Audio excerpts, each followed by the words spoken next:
මගේ ජීවිතේ තවත් එක අලුත් දවසක ආරම්භයක්.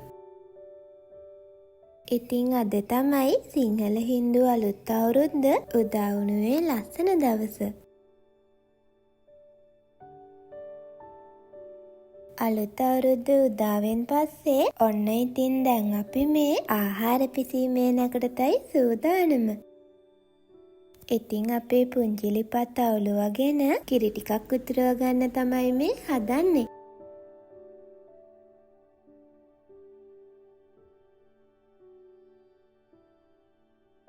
මේ විදියට කලාතුරකින් උදා වෙන විශේෂ දවස්වලට මම පුදුම තරම් ආසයි. ගේ ඇතුළ පුරාම විහිදිලා යන කිරි සුවඳ, කපුරු සුවඳ. අනේ ඇත්තමයි මගේ හිතත් සතුටින් පුරවනවා. අපේ ටිම්මීටත් ඒක එහෙම හිතෙනවා ඇති නේද? ඒකනේ ඉතින් මේ එයත් සතුටින්. ඔන්න ඉතින් කිරි ටික උතුරුවලා ඊළඟ නැකත එන්න කලින් ඉක්මනටම අපේ කැවිලි මේසෙට ඕනි කරන කැවිලි ටිකක් ලෑස්ති කරගෙන කිරිබත් ටිකත් ඉක්මනටම උයා ගන්න තමයි මේ හදන්නේ. ඉතින් අපි දෙන්න එදා හදපු අපේ මේ රස කැවිලි ටික කෑම මේසේ උඩින් තියලා ලස්සනට හැඩ බලනකම් මට ඉවසිල්ලක් නැහැ.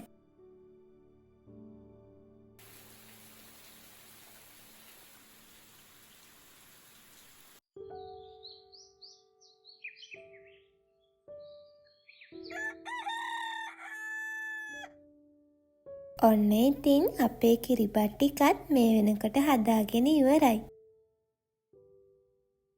දැන් ඉක්මන් කරලා මේ කිරිබත් ටික ලස්සන කැටවලට කපා ගමුකෝ. කිරිබත් කපන වැඩේ එයාට කරන්න බාර දීලා මමත් ඉතින් අපේ කැවිලි මේසේ ලස්සනට සරසගෙන ඊළඟ නැකත් ටික උදා වෙන්න කලින් ඕනි කරන හැමදේම එක තැනකට ලෑස්ති කරගත්තා.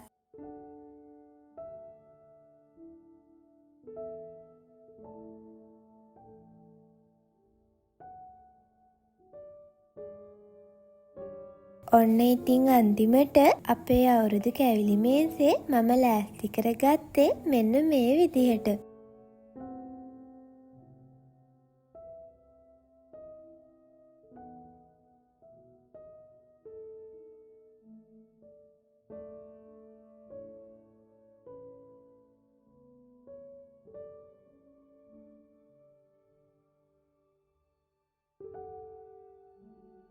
දැන් ඉතින් අපි දෙන්න මේ බලාගෙන ඉන්නේ ඊළඟ නැකත් ටික ඉක්මනටම උදා වෙනකන් තමයි. අවුරුදු චාරිත්‍රවල තියෙන විදිහට අදාළ වස්ත්‍රාභරණ වලින් සැරසිලා ඒ නැකත් ටික හරි පිළිවෙලට කරන්න.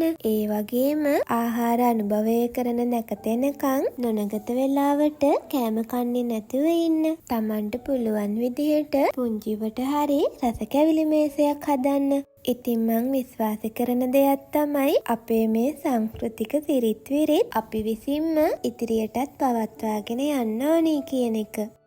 මොකද අපේ සිරිත් විරිත් අපි පරිස්සම් කරගන්න තරමටමයි ගුණ යහපත්කමෙන් හැබි අනාගත පරපුරක් දායාද කරන්න පුළුවන් වෙන්නේ.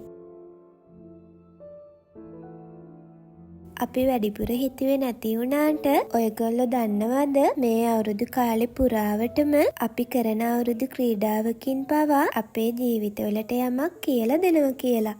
ඔව් ඒක ඇත්ත.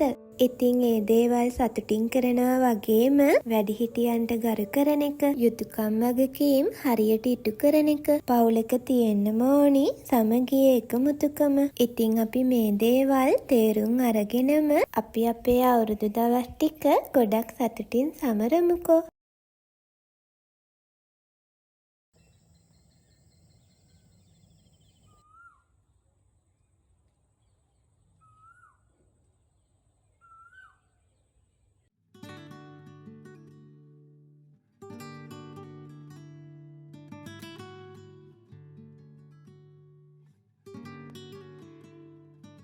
ඔන්න ඉතින් අපි මේ කොහාටද ආවේ බලන්නකෝ. ඉතින් අවුරුදු නැකත් ටිකක් ගෙදර කරලා ඉවර වෙලා අපි දැන් මේ ආවේ අපේ අයියාගේ අම්මලාගේ ගෙදර. ඒ කිව්වේ ඉතින් අපේ මහ ගෙදර. ඔන්න ඔයගොල්ලොන්වත් මේ පාර අවුරුද්දට මං මෙහාට එක්කරගෙන ආවා.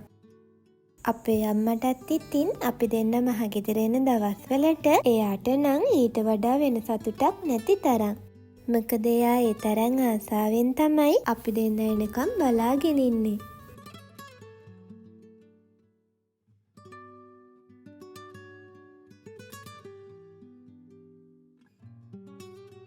ඉතින් මේ පාර අවුරුද්දට අපි දෙන්න හදපු කැවිලි අපේ අම්මා හදපු කැවිලි වලයි රස බලන ගමන් හොඳ තේ එක්කුත් හදාගෙන අපි තුන්දෙනාත් එක්කම නිදහසේ බොන්න තමයි මේ හදන්නේ.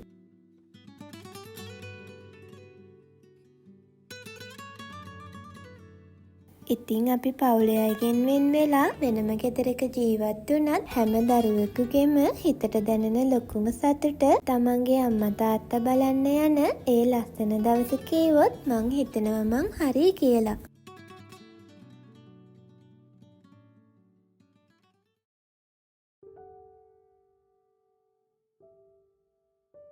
ඉතින් මහගෙදර ආවහම අම්මා අතින් හදලා දෙන රසම රස බත් ටිකක් කන්න නැතුව කොහොමද? ඒක නිසා අපි කට්ටියම එකතු වෙලා දවල්ට කන්න බත් ටිකක් උයා ගන්න තමයි මේ හදන්නේ. එයා මේ ගලෙන් අඹරලා ගන්න 3-5 එකත් එක්ක බොරේට හිඳලා හදන චිකන් කරි එකේ නම් තියෙන්නේ පුදුම තරම් රසක්. අපේ අම්මට ඒ කරි එක ඒ තරම් රසට හදන්න පුළුවන්. ඉතින් අම්මත් එක්කත් කතාවක් දාගෙන එයා රසට හදන කෑම දිහා බලාගෙන අම්මගේ වටේ කැරකි ඉන්නකොට මටත් මගේ පුංචි කාලේ මතක් වෙනවා. ඉස්සරත් මම මගේ අම්මියෝනේ දිහා බලන් කුස්සියට වෙලා හොඳ කතාවක් දාගෙන ඉන්න හරිම ආසයි. ඉතින් මං මෙහාට ආපු දවසේ ඉඳන් හරියට මගේ අම්මා මගේ ළඟින් ඉන්නවා වගේම මට කිසිම තනිකමක් පාළුවක් දැනෙන්න නොදී මාව ගොඩක් ආදරෙන් බලා ගන්න මගේ මේ අම්මටත් මං ගොඩාක් ආදරෙයි.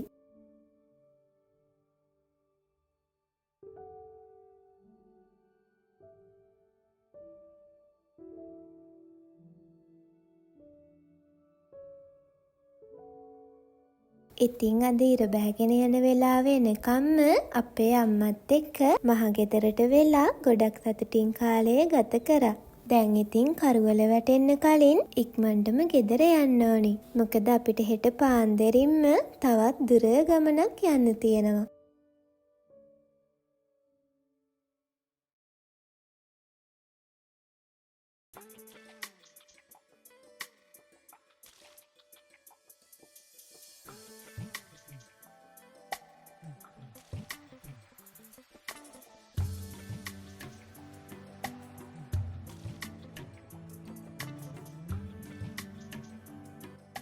ඔන්න ඉතින් මේ කොහෙද යන්නේ කියලා ඔයගොල්ලෝ නම් දන්නවනේ. ආයෙම හුරුපුරුදු සීතල දැනෙනකොට දකින්න ආසම කරන පුංචි කාලේ ලස්සන මතක ගොඩක් පිරුණු මේ ලස්සන කඳුයාය දකින්නකොට කියාගන්නත් බැරි තරම් මහ මොකද්ද මන්දා අමුතු සතුටක් මගේ හිතට මට දැනෙනවා.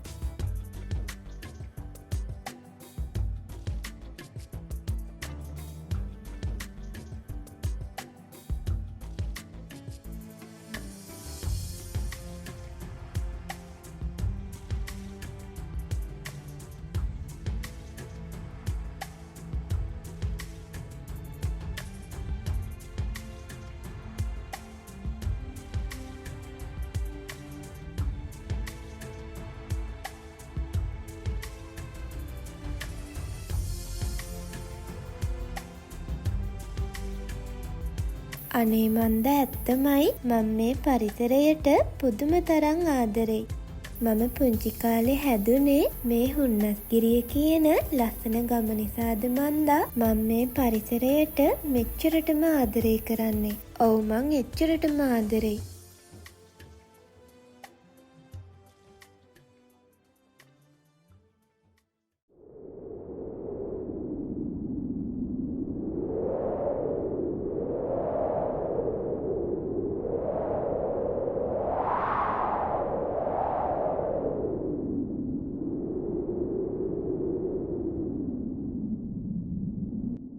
ඔයගොල්ලෝ දන්නවද දැන් අපි මේ ආවේ කොහාටද කියලා?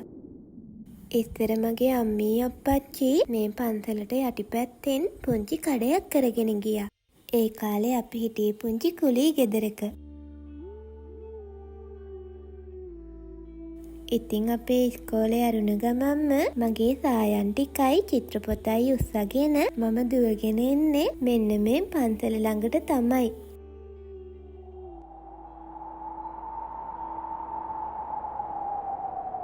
එදා තිබුණ හුදකලාව මං අහන්න ආසම මේ හුළඟි සද්දේ. අනේ ඇත්තමයි අදටත් ඒ දේවල්ලේ තිබුණ විදිහටමයි. ගෙදරට කියන්න නැතුව මේ පන්සලට ඇවිත් මං කොච්චරනම් බැනුම් අහලද්ද. ඒ තරමටම මං මෙතන මගේ තැනක් කරගෙනයි හිටියේ.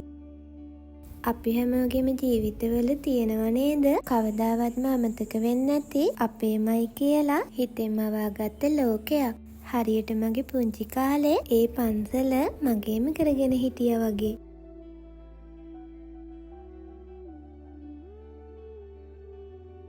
ඉතින් දාලා යන්න ලෝභ වුණත් ඒ ලස්සන මතක ටික ආය අලුත් කරන් මේ පැත්තේ තියෙන ලස්සනම තැන් ටිකත් බලාගෙන අපේ නුවර ගමන යන්න අපි පිටත් වුණා.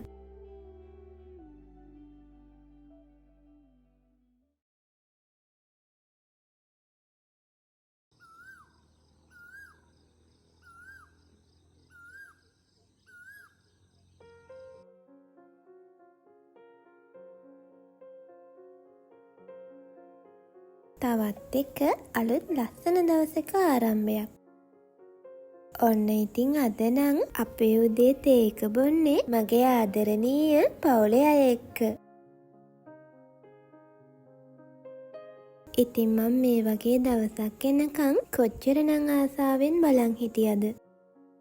මගේ අම්මි අප්පච්චි එතකොට මගේ නංගි අපි පස් දෙනත් එක්ක මේ විදිහට තේ බොන්න ආගිය තොරතුරු ගැන කතා කරන්න මං ඇත්තටම ගොඩක් ආසාවෙන් තමයි බලන් හිටියේ.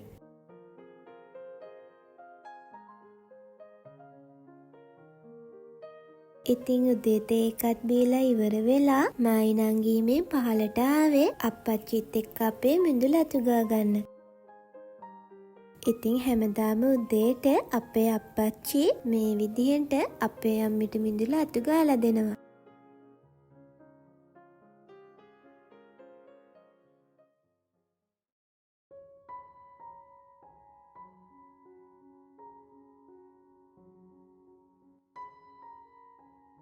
ඉතින් මේ ඉන්නේ මගේ නංගි. ඔව් ඉතින් ඔය ඉන්නේ මගේ රණ්ඩු කෙක්ක තමයි. ඔයගොල්ලෝ මීට කලින් කවදාවත් මෙන්න මෙයාව දැකලා තිබුණේ නෑනේ. ඉතින් මගේ නංගි තාම ඉස්කෝලේ යනවා. එයා මට වඩා අවුරුදු 8ක් විතර බාලයි. මට ඉන්නේ ඉතින් මේ පුංචි නංගි විතරයි.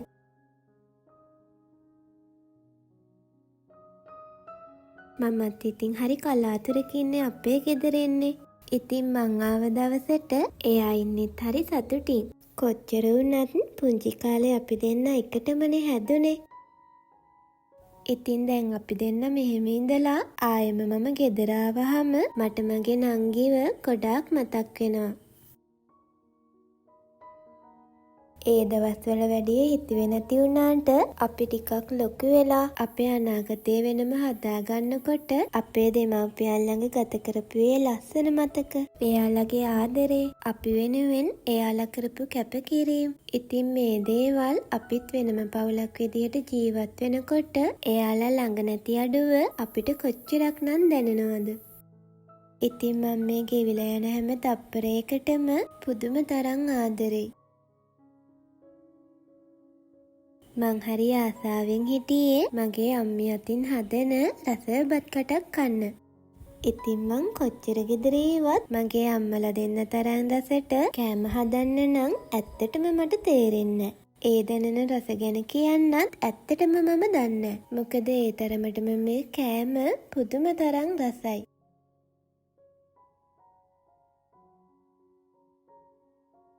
ඔන්න ඉතින් දැන් අපි මේ අයිස්ක්‍රීම් කන්න තමයි හදන්නේ. මගේ නංගිත් මං වගේම තමයි අයිස්ක්‍රීම් කන්න නම් හරි රුචියක්. ඉතින් ඉස්සර මගේ අප්පච්චි අපි දෙන්නට තනියම කන්න මේ විදිහට ලොකු අයිස්ක්‍රීම් පෙට්ටි දෙකක් ගෙනත් දෙනවා. අපි දෙන්නත් හරි ආසයි ඒවට.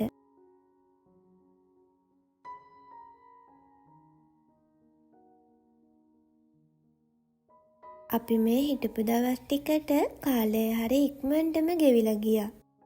දැන් ඉතින් අපි මේ ආයෙම අපේ ගෙදර යන්න තමයි හදන්නේ.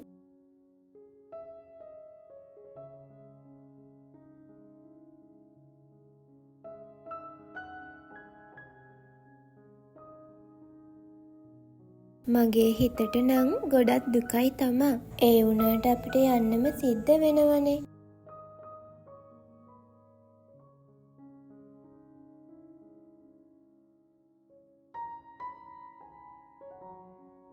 මගේ හිතට වැඩිපුරම දුක හිතෙන්නේ මට හිතුණු වෙලාවට මගේ අම්මි අප්පච්චි බලන්න එන්න පුළුවන් දරක නෙමේනේ මම ඉන්නේ.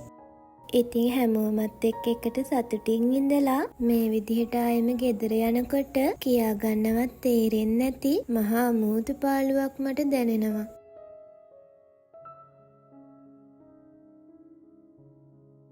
ආයෙම දවසක මං ඔයාලව බලලා යන්න එනකන් හැමදාමත් hina වෙලා සතුටින් පරිස්සමින් ඉන්න. මගේ පුංචි මේ පවුලට මං ගොඩක් ආදරෙයි.